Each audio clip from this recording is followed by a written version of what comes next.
I live in Cartersville, but Paint Lick has the post office, so either way you want to go. I was raised on the farm, so the majority of my childhood I was always working. Um, Pretty much that's what I did, was work on the farm. Um, Anything else, like I guess just normal day activities, like maybe go fishing or something like that. I have 7 brothers and sisters. I have 4 brothers and 3 sisters, and we all shared work on the farm together.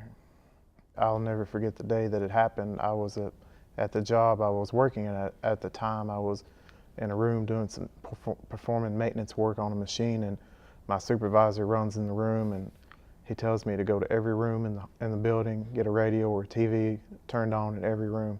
And that's when he tells me that we were just attacked and we were hit in New York. And I was just like everybody else. It was just a shock to see that on TV. And to be honest with you, every time I see it, it's almost like I see it for the first time again, because it takes you back and you remember how awful a day that was. And yeah. Well, I'd always wanted to be a part of the military, but at the same time, I kind of felt strings keeping me at home. And my granddad and me had a close relationship all of my life, and I didn't want to leave home thinking if I was gone somewhere that he'd leave, pass away, and I wouldn't be there with him. So I wanted to be with him until he was gone from the world. So uh, he passed away in December of 2004. So, and 2 weeks after he passed away, I swore in with the National Guard. I looked at the other branches of the military before I made a decision to join the Guard. I talked to the Air Force, I talked to the Marine Corps, and I talked to the Navy. And the Marines, I was looking at the Marines just because I know how hardcore they are, how dedicated they are to their profession. But at the same time, I didn't have a lot of options with the Marines. I didn't want to go full-time active duty, and the National Guard just seemed to fit me very well. And I talked to the Air Force, and the Air Force was like, if you want to live in a nice hotel when you go somewhere, nice accommodations, join the Air Force. If you want to crawl around in the mud and live in a tent, go to the Army. So I said, yeah, the mud and the tent sounds more like me, because I grew up in the country and I grew up in that outside environment. So the Guard it fits me perfect. The Guard, I feel like it's an organization where you can not only protect your country and serve your country, but you can help your hometown out at the same time. It went very well. I looked forward to it. I was excited. It was like going off to summer camp. I really enjoyed boot camp because I grew up wanting to go into that environment, because like I said, I'd grown up on the farm ever since I was big enough to walk. We worked from daylight to dark, and it was hard. And actually when I went to boot camp, wasn't a lot of change, because that hard discipline was there with me growing up, and the hard work was there growing up. So I'd grown up in that environment pretty much. So it wasn't a big change to me. I always was one of the stronger folks in boot camp and in AIT. And when I graduated from AIT, I have a class of 417. I was one of the honor grads. I was ranked number 13. So I felt pretty good about that. When I went in, I was a 98, 91 whiskey, which is a combat medic, and it's a 68 whiskey now, and I'm still a combat medic.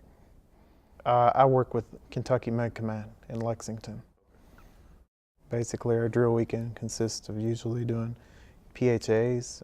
It's a health assessment, basically, just making sure guys that everything's okay with the soldiers that are fixing to go to school, and some soldiers that are retired and coming back into the military. They need to get a medical screening just to make sure that they're okay, no major problems that they would run into down the road in the military.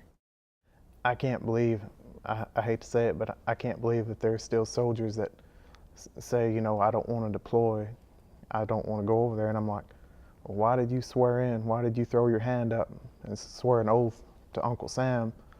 You should have known then that you take a chance that you might get deployed somewhere. Know that you were going to deploy? I'd actually been looking for a unit to deploy with. I volunteered to go with this unit. And I have a business at home as well, and I was wanting to set my business up to where it could still operate while I was gone. So I was doing that, and like I said, looking for a unit to deploy with. And once I heard, I deployed with the 1163rd out of Shelbyville. And once I heard about their deployment, and I knew a couple of the people that was going on that deployment, so I volunteered to go along with them. We started training in June of '08, and July and August, and we put boots on the ground in September. What was your understanding of your mission with the Shelbyville unit? Detainee operations, Okay. basically to perform to some extent deal with medical issues regarding the detainees in southern Iraq. And I'll be honest with you, I mean, my first concern, my first priority was the soldiers, beside of me. I wasn't having a deep concern for detainee operations. I was more concerned for the guys and the men and women that I was going with. They were my first priority. I'll be honest with you, like I said, I didn't have a deep remorse for these detainees, the prisoners of war. I wasn't really as concerned about them as I was concerned about the men and women I was with. As I got off the plane, we got onto the buses. Getting off the bus was more of a memory because I remember getting off the buses and seeing these guys, these Arabic people dressed up in what looked like to me were bed sheets, and carrying AK-47s with them, and just thinking, these people are going to try to kill us or hurt us, and we need to take care of each other. Everybody goes through Camp Buehring in Kuwait before they ship to Iraq. So that was our first place we landed.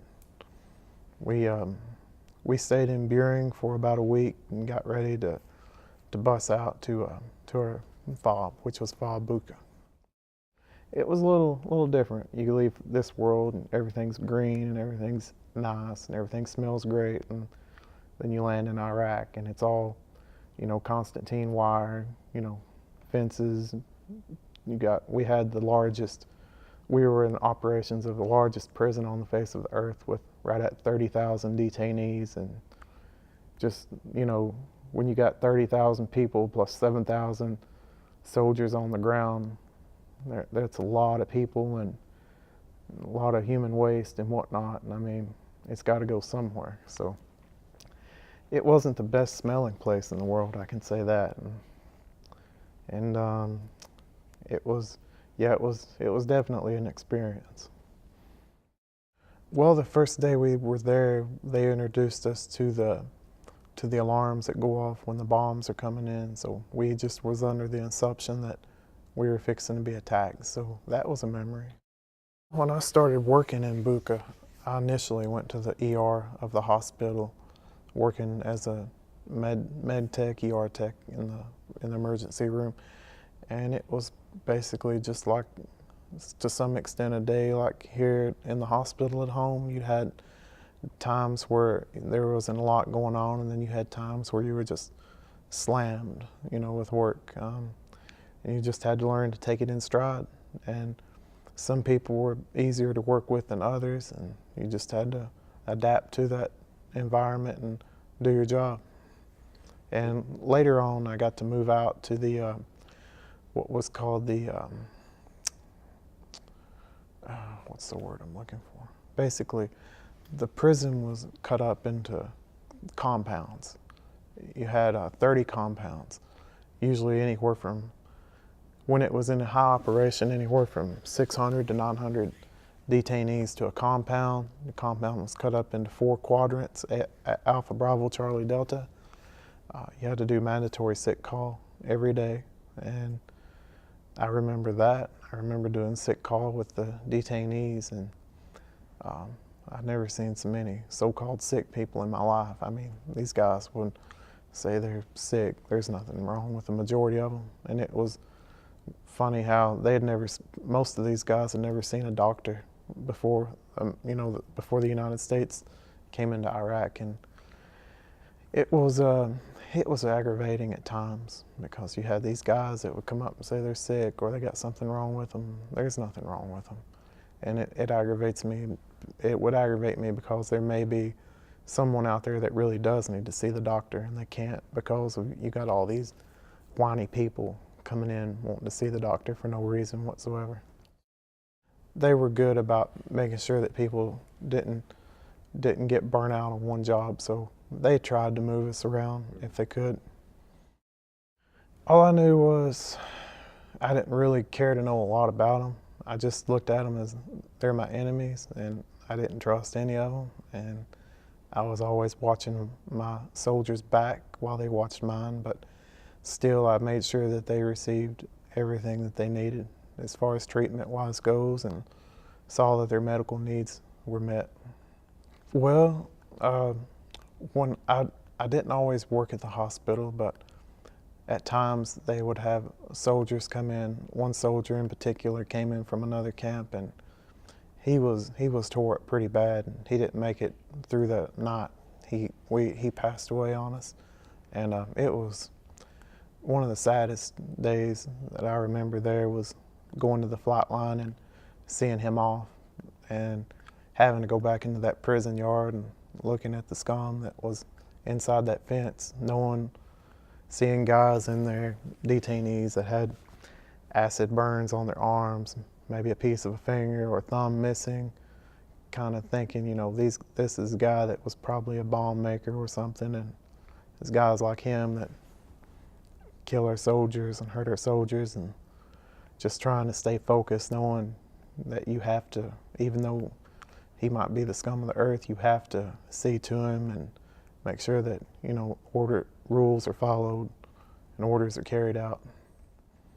The only thing that really stayed on my mind constantly was the soldiers around me. Like I said, if these detainees weren't cared for properly, it's going to fall on the soldiers that are responsible, the soldiers securing the compound.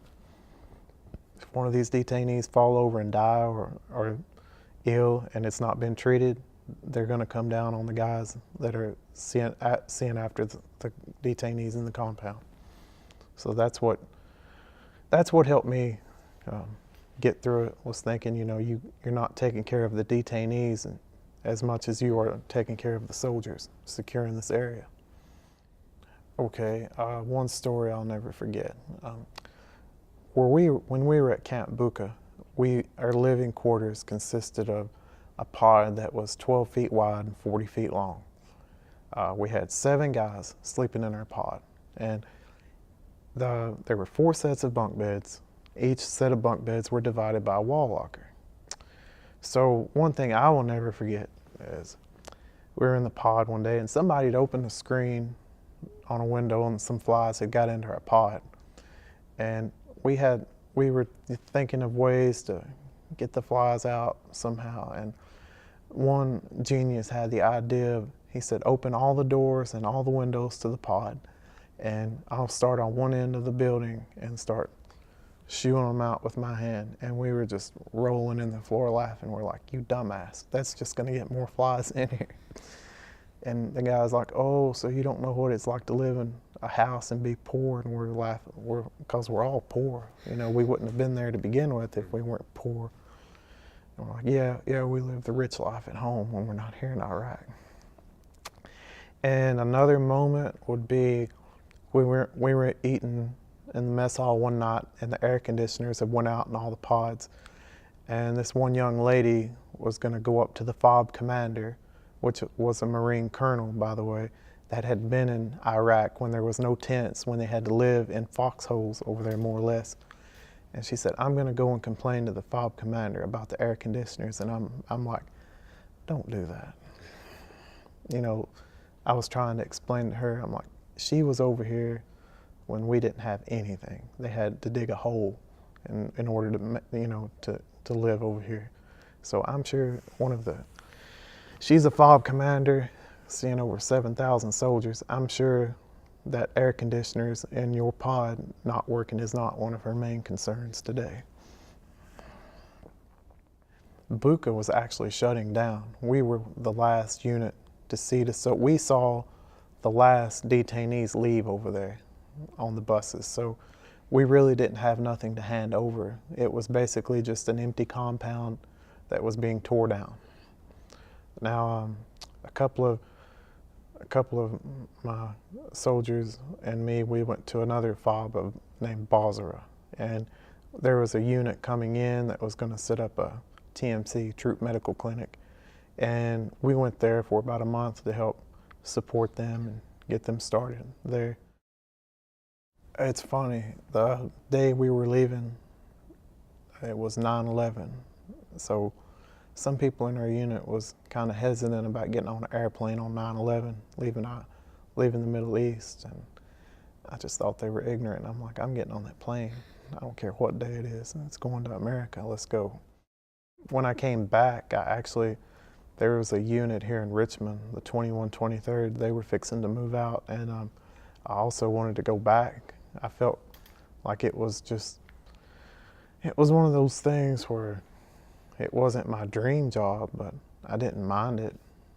I felt like I worked well in that environment, and I enjoyed working on the soldiers and helping the guys out. And when I came home, not long after I'd been home, like I said, I heard that the 2123rd was deploying and they were needing a couple of medics, and I offered to deploy with them, but I didn't get that deployment.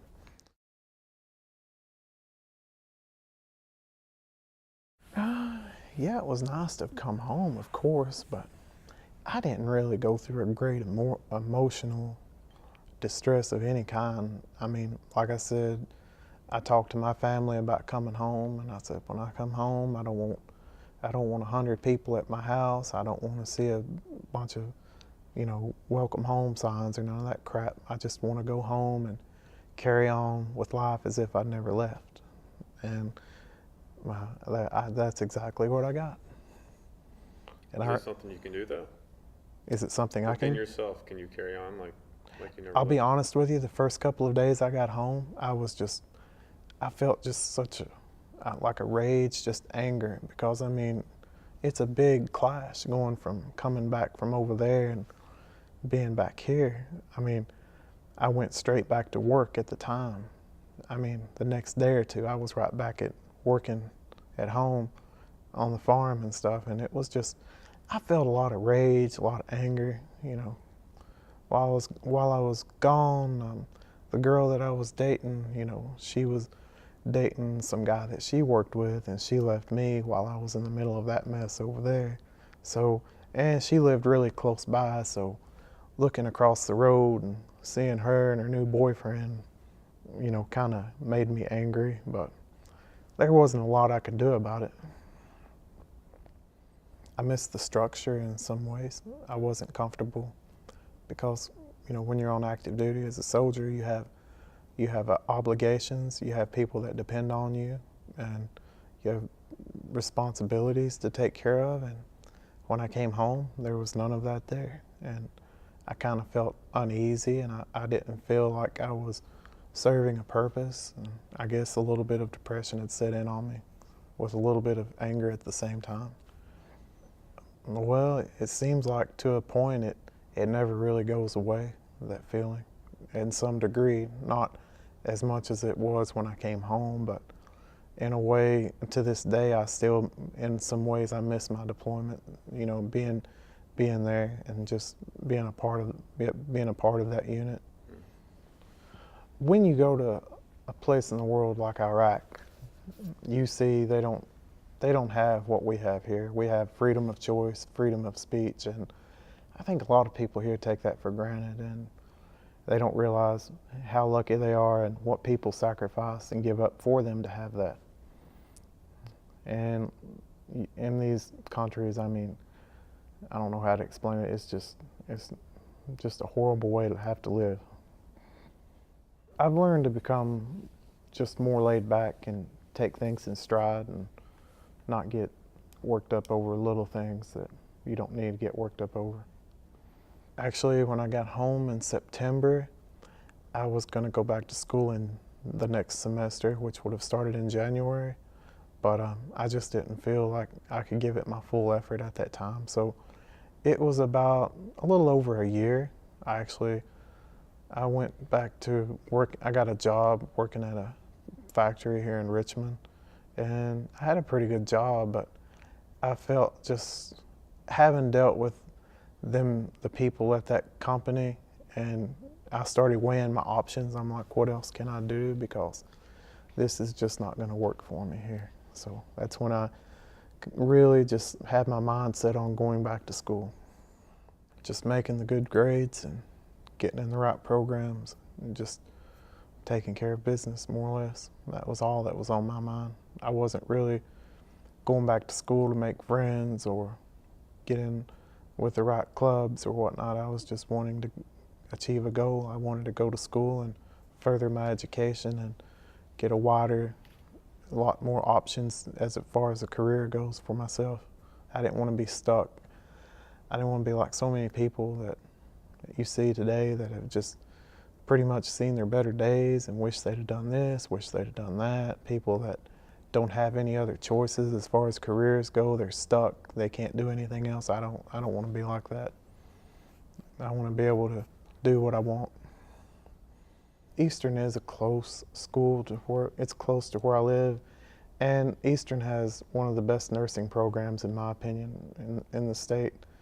And Eastern is a school that it's not a small school, I don't think, but it's not a huge school neither. It's just a nice all-around school, and Richmond's a nice city. You know, you can get about anything you want, and it just seemed like a good fit for me. From what I've experienced so far, not only the people that help me with registration, even the professors, the instructors that I deal with, I mean, I feel as if almost somebody has just pulled them aside and said, look, now, when these veteran students come in this class, I want you to treat them good, take care of them, and help them any way you can. And that's the way I feel. Because I have not yet to see an instructor that hasn't, you know, just been, I don't know, just in words, just great to me. Which I always give them my full effort as well, and I feel I get that back from them. Actually, I'm really impressed with the way Eastern accommodates the veteran soldiers. And before I started back to school, I was thinking I would be the oldest guy in the class, or possibly even older than the teacher, the professor teaching the class. But when I came to EKU, and the way they have, some classes are set aside for veterans, and it's nice to be in a classroom where you see guys and girls that are the same age as you and going through the same situation where you want a college education and you didn't get to go when you were younger, so you're going now. So I feel pretty comfortable in the classroom. When I'm working with my guard unit and working with patients, or outside of the guard unit, just working on someone, period, that needs a little bit of medical attention, I have to learn. It's been hard to adjust to coming back to dealing with medicine. It's not like the medicine that you deal with in the Army, because it's pretty much in the Army like, you know, you're not going to bleed to death. You're breathing. You're going to live. Quit crying. But you can't do that in the civilian world. And every year I go for a week. I volunteer and work with a camp with the kids, and I really focus on maintaining that mindset that these are kids. They're not soldiers. You have to treat them with kitty gloves, more or less. I feel like the Army's really helped me with school and life in general. If you want my honest opinion, I think every kid should spend a year in the military or a couple of weeks in a jail, because it'll really give them a wake-up call. My ultimate education goal someday to be possibly a nurse practitioner or a physical therapist. And in the military side, hopefully to be possibly commissioned one day as an officer. experience is the best teacher you can ever have. And I mean, like I said, just seeing these guys out here telling me, you know, I wish I'd have stayed in. I wish I'd have stayed in. And yeah, it helped me decide to stay in and go for my 20 years at least. And I hope to do more than 20 years actually. Everyone, whether they're good or terrible, they influence me. You know, good people influence me to do good things, and people that are just what I would consider horrible, you know, that reminds you, don't do that or don't end up like that. I feel you can always learn from someone, good or bad.